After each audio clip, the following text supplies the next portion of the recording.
ಗದಗದಲ್ಲಿರುವ ಹಾತಲಗೇರಿ ನಾಕಾದಲ್ಲಿರುವ ಈ ಮಠ ಗುಡಿ ದೇವಸ್ಥಾನ ಇದು ಶಿವ ಪಾರ್ವತಿ ದೇವಸ್ಥಾನ. ಯಾರಿಗೆ ಕಲ್ಯಾಣ ಮದುವೆ ಆಗಿರಲ್ವೋ ಅವರಿಗೆ ಬೇಗ ಕಲ್ಯಾಣ ಭಾಗ್ಯ ಆಗೋಕ್ಕೋಸ್ಕರ ಈ ಮಂತ್ರವನ್ನು ಪಾರ್ವತಿ ದೇವಿ ಯಥಾತ್ ಗೌರಿ ದೇವಿಯ ಮುಂದೆ 108 ಸಲ ಈ ಮಂತ್ರವನ್ನು ಹೇಳ್ಕೋಬೇಕು. ಶುದ್ಧ ಭಕ್ತಿಯಿಂದ ಶುದ್ಧ ಮಡಿಗುಡಿಯಿಂದ ಈ ಮಂತ್ರವನ್ನು ಹೇಳ್ಕೋಬೇಕು. ಪಾರ್ವತಿ ದೇವಿಗೆ ಹೂವು, ಹಣ್ಣು, ಹಾಲು ಇದೆಲ್ಲ ನೈವೇದ್ಯ ಮತ್ತು ಹೂವು ಹಣ್ಣು ಅಲಂಕಾರ ಮಾಡಿ ಇದು ಮಂತ್ರವನ್ನು ಹೇಳ್ಕೋಬೇಕು.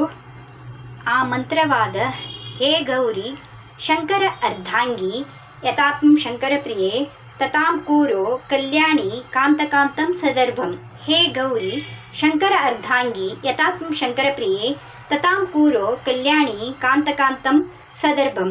ಹೇ ಗೌರಿ ಶಂಕರ ಅರ್ಧಾಂಗಿ ಯಥಾತ್ಮ ಶಂಕರ ಪ್ರಿಯೆ ತತಾಂ ಕೂರೋ ಕಲ್ಯಾಣಿ ಕಾಂತಕಾಂತಂ ಸದರ್ಭಂ ಎಂದು 108 ಸಲ ನೀವು ಹೇಳ್ಕೋಬೇಕು. ನಿಮ್ಮ ಮನಸ್ಸಿನ ಇಚ್ಛೆ ಆ ತಾಯಿ ಆ ದೇವಿ ನೆರವೇರಿಸಿಕೊಡುತ್ತಾಳೆ.